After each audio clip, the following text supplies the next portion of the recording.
Alright, day 6 of Mastering Astral Projection. We're doing relaxation of the entire body for 5 minutes.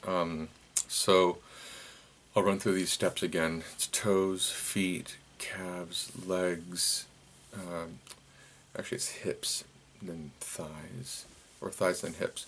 Then buttocks, stomach, lower back, chest, upper back, hands, forearms, upper arms, shoulders, then jutting out the jaw, then extending the face out and dropping the head to the chin for 30 seconds, then pulling the face back and dropping the head to the chin for 30 seconds, then tightening the jaw muscles and scrunching the neck for 10 seconds.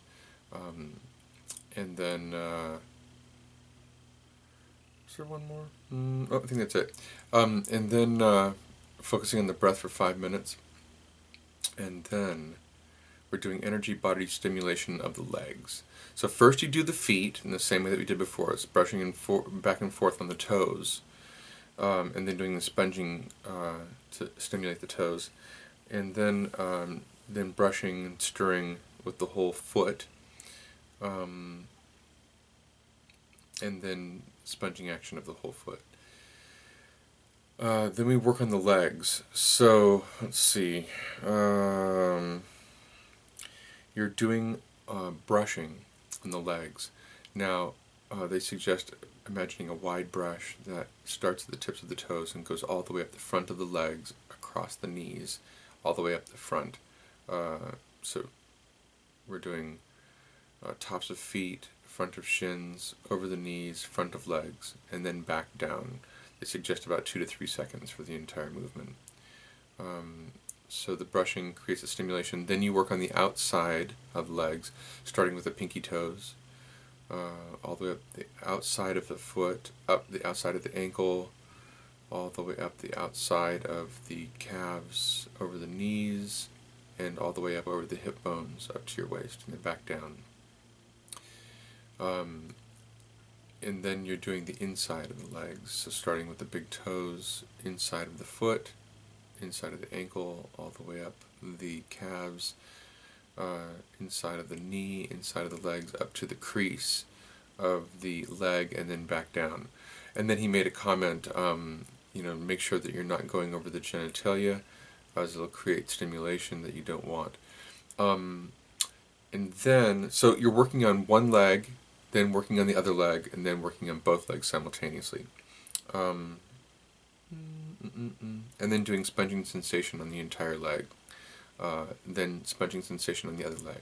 Then sponging sensation on both legs together. So I have to check something really quick. Make sure I got this right. Yeah, they want you to do the legs individually and not do them simultaneously. They want you to go through one leg, then the other leg for each of these exercises, and then at the end do a repeat of the entire process with both legs together. So that's how it goes. Got that. Okay. I have to be honest, I got really sleepy with this whole thing today. I'm not sure why. But I did have one quick little vision while it was going on. I was looking in the sky, and there was a cluster of red-tailed hawks. They'd all come together into this cluster in the sky. It was like I said, it's one of those visions. It's a brief second, then it happens, and then it's gone. Dream life last night. So one of the things about dreams is that you really, if you want to remember your dreams, you've got to be really diligent about waking up from those dreams in the middle of the night and writing down notes. So I had a pretty vivid dream last night, and it must have happened, I don't know, I'm guessing like 3 o'clock in the morning or something. I had to get up and use the restroom, and I didn't feel like writing the dream down, but I remembered this one image from it, which was Mickey Mouse in a full man's body. And I thought, okay, I'm just going to remember that image, and I'll remember the rest of the dream. Well, I remembered the image, but I didn't remember the rest of the dream. So I don't know what happened now. But that's why it's important to capture other tidbits. You know, it's one of those things you give up a little bit of sleep for it, and sometimes I can't get back to sleep for an hour or two, and that's why I don't want to get up and write them down. But you know, if you really want to get into this practice and you really want to be able to remember your dreams and create better recall, you have to do it. So I myself am just lazy sometimes. The other dream was I had come back from vacation. We were with another couple. We had walked into some sort of cafe or bar, and we were talking with some people, and we were getting up to leave. I had a USB cable with me, and I had set it down on a table, and I had remembered to grab it, but for some reason I told everyone that I had to go back in and get it because I wanted to see something, and I don't remember what it was that I wanted to see, but I went back into the cafe for something. The third dream was a road elevated by what looked like obsidian or coal, chunks of coal, and I was wearing ice skates, and I was trying to climb up these chunks of obsidian or coal to get to the road surface because I wanted to ice skate on it. And I managed to do this, and when I got up there, I couldn't even tell you if there was ice there, but I had this feeling like I wanted to impress somebody with my skill. I started skating uphill, and then I turned around to skate downhill, and it was like slaloming with skis, the way that I was maneuvering these ice skates.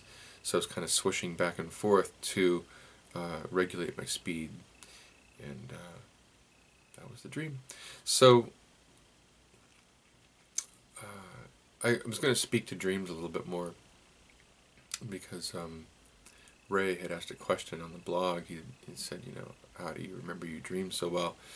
And my response to him is this: if you want to remember your dreams, you have to have intent. And that intent has to be very strong before you go to sleep at night. You can make a little mantra that I recall my dreams with vivid accuracy, or something of that nature, and just repeat it over and over and over.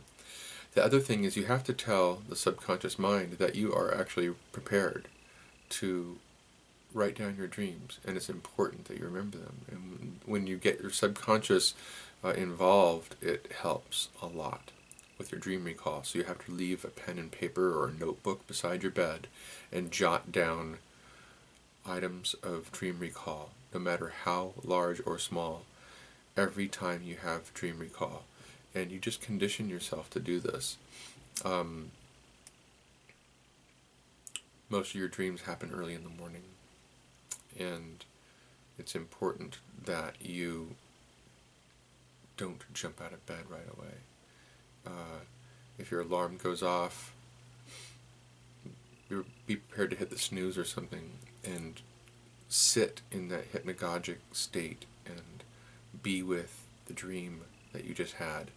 Allow it to rematerialize, because if you can remember a fragment, often you can remember two fragments, and if you can remember two, you can remember four. So it goes like that.